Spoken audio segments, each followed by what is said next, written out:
Yo, what's up guys, welcome back to another video. This is a reaction to UK versus US healthcare, my experience.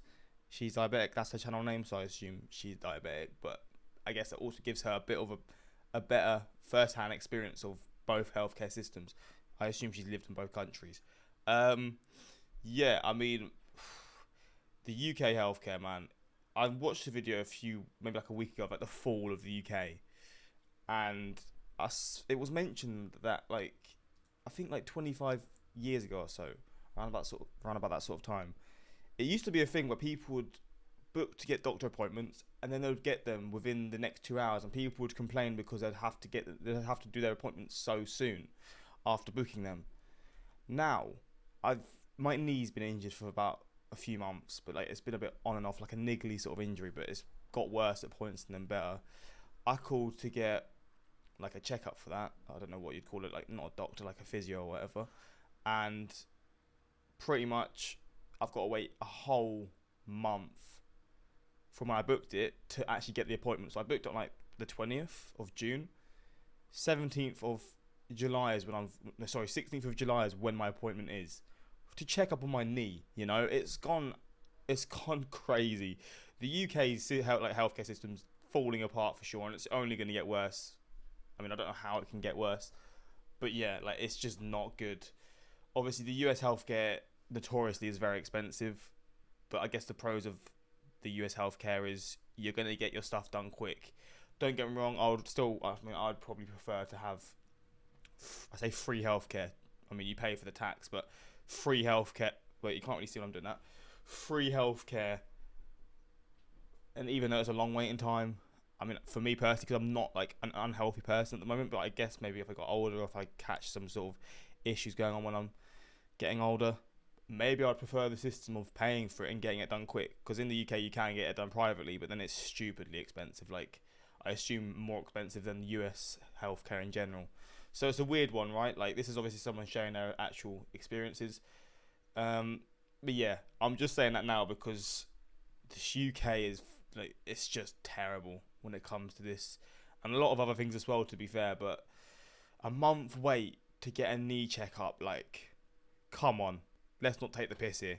But yeah, we're gonna check this out and see this person's first-hand experience. Hopefully you're all doing well. Links are in the description to my Patreon, where you can see reactions that I can't post to YouTube, music reactions, TV series reactions, movie reactions, all that sort of stuff. But let's check this out and see her experience. So some of you may know I spent most of my adult life in the UK, and I'm a British citizen, so I really only had experience with the NHS in terms of my adult interaction with taking care of my health. And a lot of you guys have asked, what has it been like, that transition? And well, hard. First of all, the big difference, you come to the end of your appointment or your blood test or even before these items, and it's money please.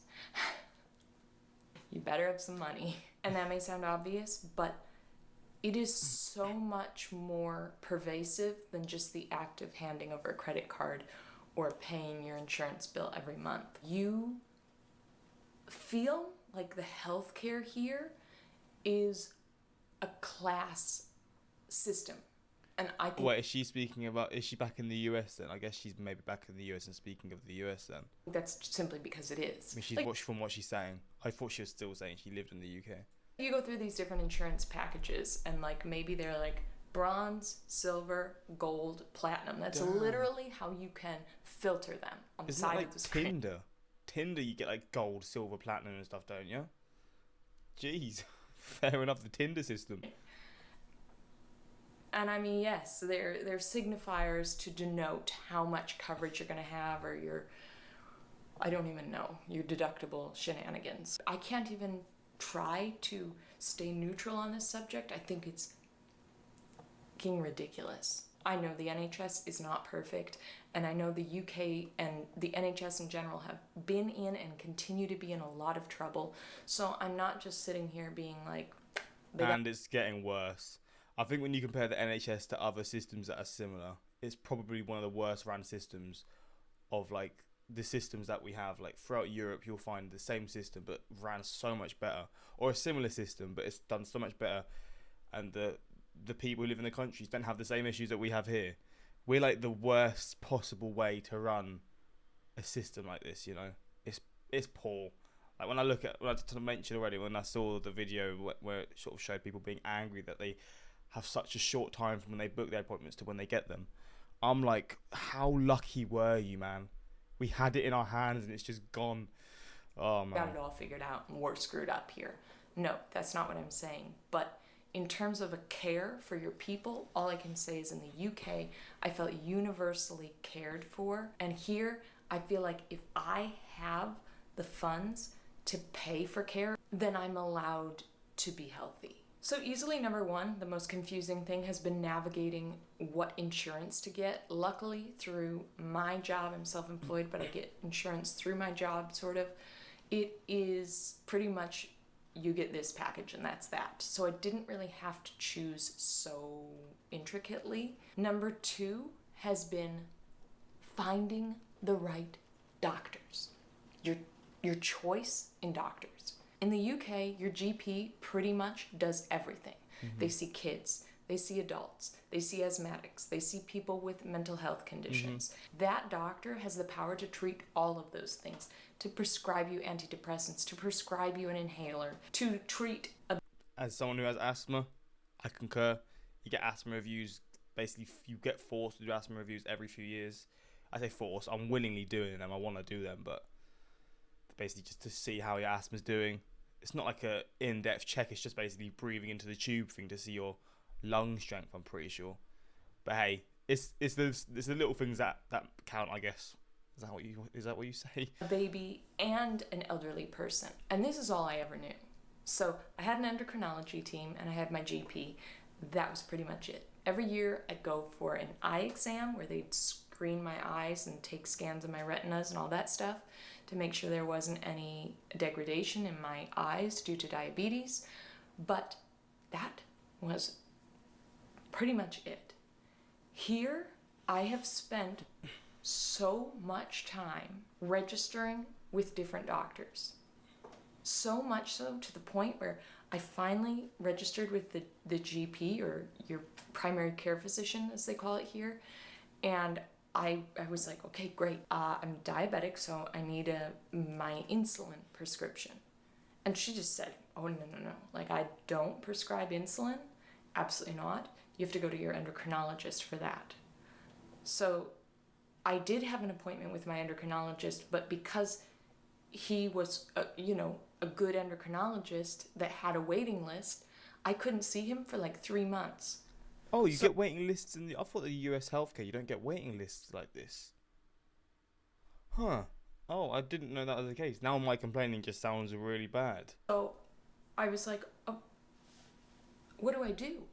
And I was also so shocked that the primary care couldn't prescribe insulin. It was totally categorically unwilling. So that has been a big shock to me, in that in order to get the treatment that I need, I have to go to all these different doctors, and every doctor has somewhat of a different system. So, you go in, you fill out the paperwork, you go through all the initial questions, and then they want their own blood work, which all costs money. And yeah, at the end of all these appointments, money please. You gotta have the money to pay for the insurance, and then you gotta have the money to take time off work to go see these various different doctors, because they're different places.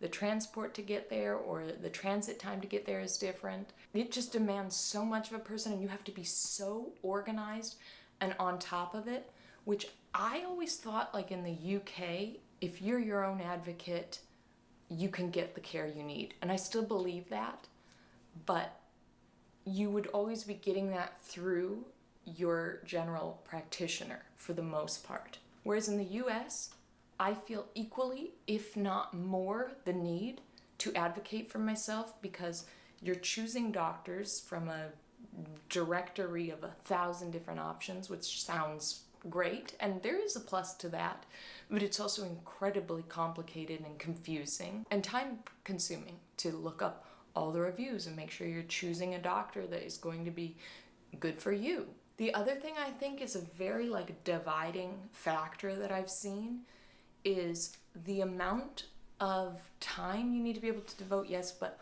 also like savvy, smart nature you need to have to know that, for example, I can go to this pharmacy and I can get a better rate there. My insurance works best with this pharmacy, or sometimes I should use my insurance for this prescription, but other times I should use like a coupon or a good RX. That is actually going to make that more cost effective. You need to be constantly on the alert. Wait, do you get coupons for like, I don't know if she means like chemists or doctors. Is that a thing?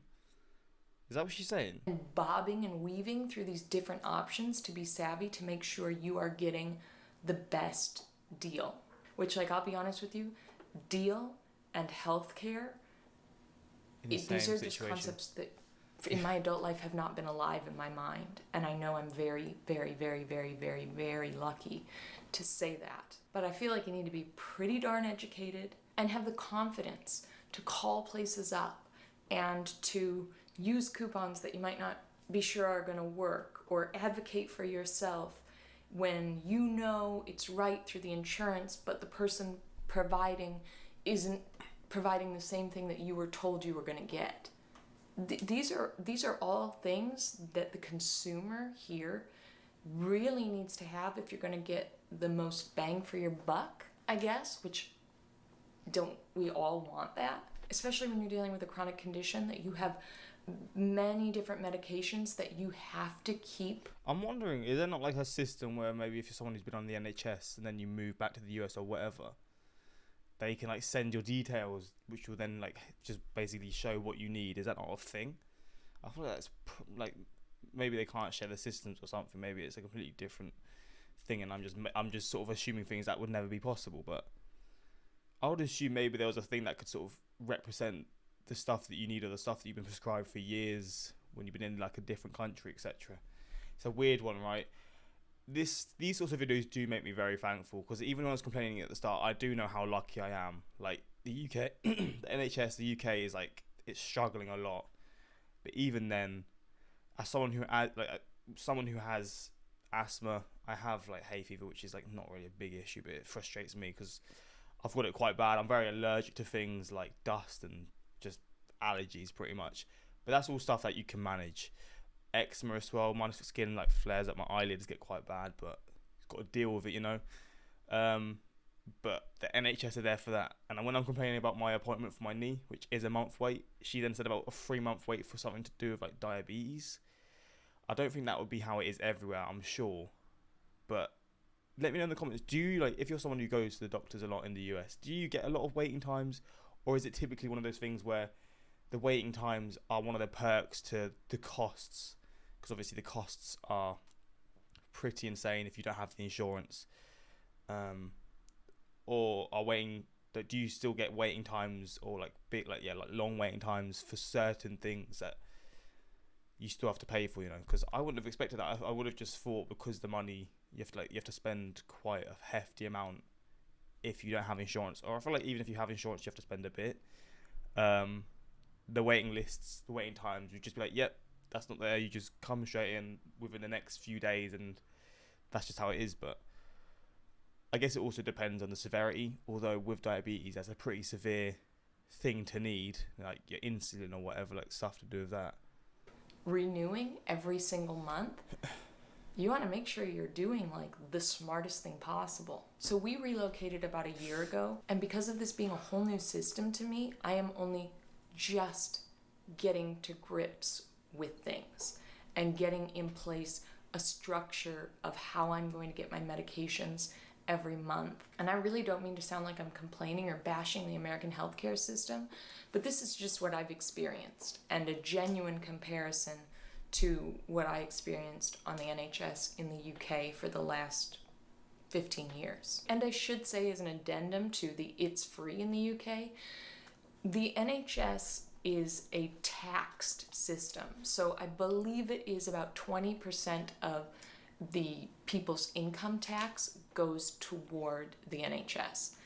Don't quote me on it, but I believe that's a general gist. So you are paying for it in a certain sense, absolutely, but it's in alignment in terms of the percentage to your own personal income taxes. And a lot of people have a big problem about that, because then the more wealthy are funding it more so than the less wealthy. And I hear that, but from an ethical and moral perspective, I personally find that to be a more suitable way to care for a public. And if I'm paying more than people that are less fortunate financially, I'm really okay with that. But I understand that that can be a very divisive subject, and I get it.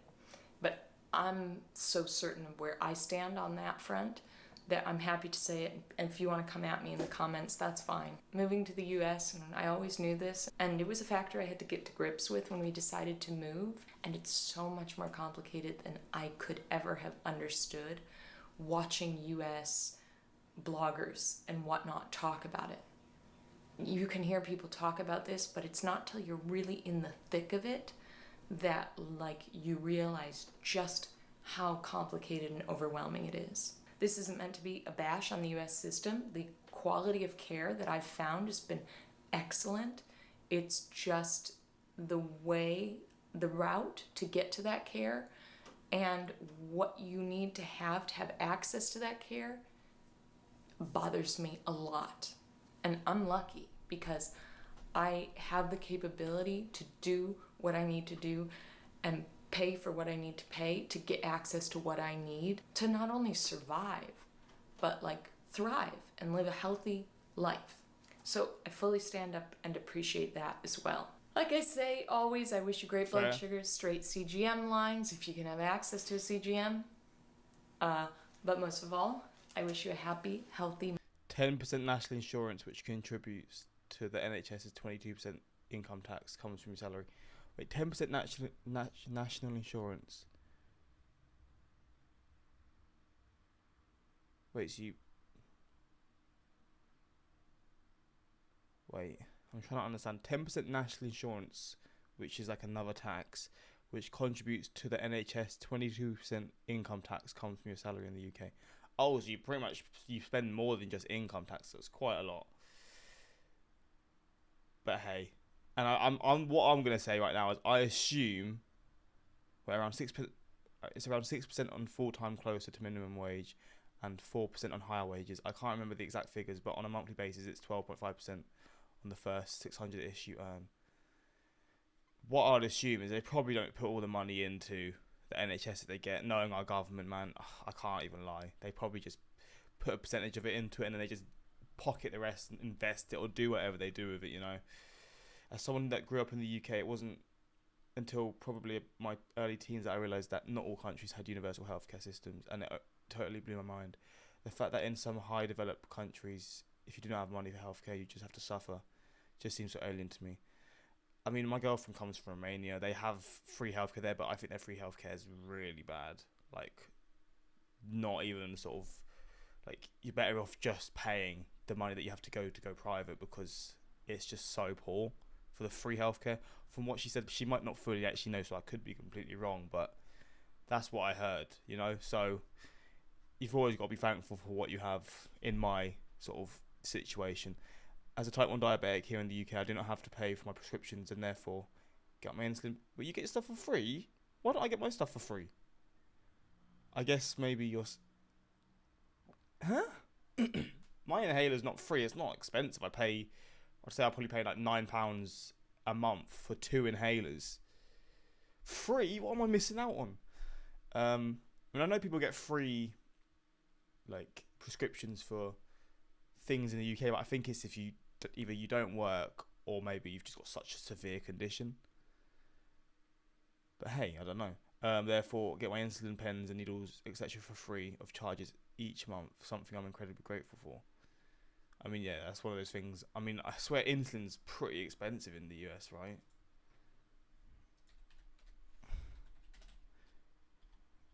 Price in the USA. Isn't it £100? The new price, Jesus Christ, the new list price for Novolog is $72 per vial and $140 per flex pen. How long will flex pens last? Insulin. The US had the highest price per vial of insulin. How long does a vial of insulin?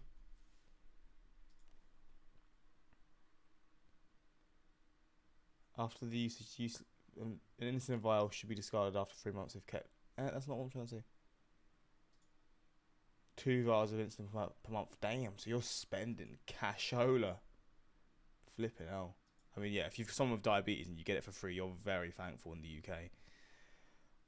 Yeah, okay, fair enough. I mean, I guess it makes sense why the taxes will be so high because again, people with diabetes will, like, the UK will have to pay to get those vials or to manufacture them or whatever, so that will cost, and then you're basically paying that much to cover the amounts they're paying to get it and then to give the public for cheap or for free, which is fair. And you know what? I'm happy to live in a society like that. Again, I know she said about really rich people maybe don't like it because their taxes will be a lot higher, and I see that point of view. But unless you're someone who's grown up rich and you've never had to deal with, I guess, struggle like with health and stuff, like say like 90% of the populations will have had to have family or whatever go through health scares, major health scares, and I'm talking about in the UK, and had to have gone through the NHS for some sort of thing. It could be a grandparent, it could be a parent, it could be anyone, it could be yourself, you know. So unless you're someone who's very fortunate and you've grown up in a rich family and you could afford all this stuff, like, I get it to a degree, but I'm also like, you know, if I was in their position and I've grown up how I am now and I get to the point where I'm very wealthy, I'm gonna be happy to pay it. But maybe it's one of those things that if you've not experienced it, you're gonna just feel a lot more. Is it inclined? A lot more inclined to not want to do it, I guess. Yeah. But let me know your thoughts. And this is always a touchy subject, so I know some of you may sort of leave comments being like, it's not this expensive in the US if you have this or that. I know if you have insurance, you're a lot better off. The weird thing to me is, I know if you work for like big companies, like let's just say you work in Silicon Valley, you're gonna have the best healthcare insurance. So you're gonna get it for cheap. You're gonna get the best healthcare, but you're someone who's so well off. So I'm not saying if you're someone who's so well off, you shouldn't have that. You obviously deserve that because you're someone who's got good money. But then if you're someone who's got nothing, it's just, I don't understand. Like, surely there's sort of like a sort of a middle ground where those people should be able to get some sort of care for not too expensive, or not expensive, just no money at all, really. I mean, it's hard to say because I just wouldn't ever factor that, or I've never experienced having to pay for that sort of stuff. But hey, let me know your thoughts in the comments. That's pretty much this reaction from someone who's experienced it. And yeah, until next time, like, subscribe. Peace.